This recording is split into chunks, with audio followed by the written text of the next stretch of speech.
Right, John, I'm sure most Cheltenham fans will now know you're working at the club in a very different role to your previous time at Wadden Road. So tell me a bit about your new role, how it's going and how you're enjoying it.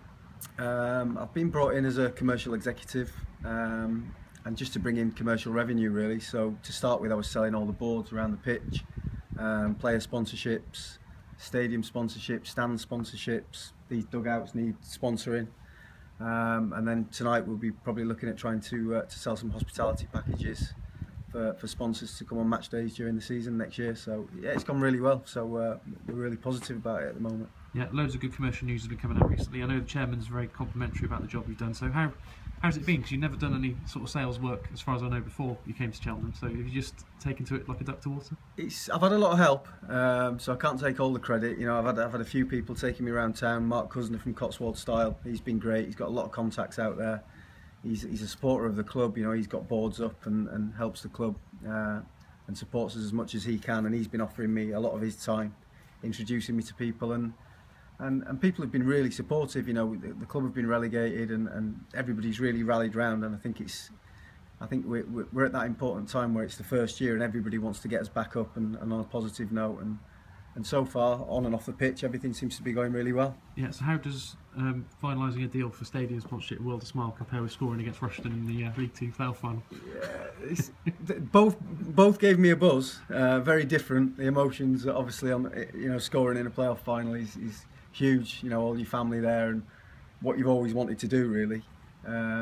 Never thought I'd be selling anything or on the sales side of things, but you know, even getting a sale on a player sponsorship for £150, you know, you walk out the shop and it gives you a buzz, and it's a great feeling actually. So and knowing that I'm still contributing to try and help the club push on. Yeah, you've obviously got skills that you're using, but do you think the fact that you are a well-known figure who plays for the club, do you think that helps you when it comes to going out and meeting people, and the fact you've got a bit of a well-known name? I think it can help. You know, if people recognise you or they know your name when you're introduced to them or things like that, or they're interested in their football, because it's people like, you know, if people know that you played football and they like football, people just love chatting football, don't they? So that's great if people are interested.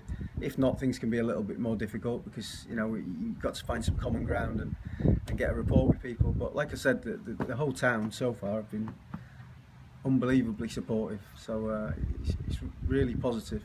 Yeah, so if anyone watching this fancies sponsoring the dugouts this season, how do they get in contact with you, and you know, what do they need to do? They can give me a call. Mobile number is 07432 602 892, or they can call the club and ask for me.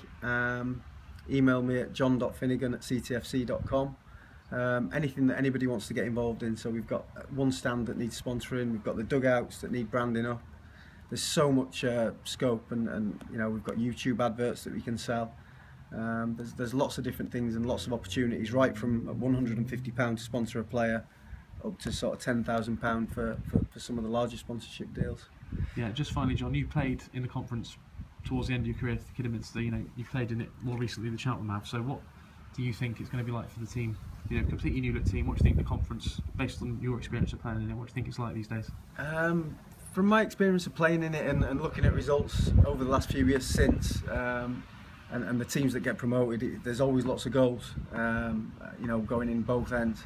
So I think the manager's mentioned it in interviews. I've seen him say that you probably need 100 goals to win the league. So he's got a nice attacking team by the looks of things. Some really good quality technical players, and pre-seasons look good. You know, they've banged in, is it 13 goals in 3 games? So you know, it doesn't matter who you're playing against. It's always been the hardest thing to do, score a goal. So there's obviously some lads in there that are capable of doing that, and if we can stay tight at the back, hopefully we'll be up the right end of the table. Yeah. Cheers, Finnis. Thanks a lot.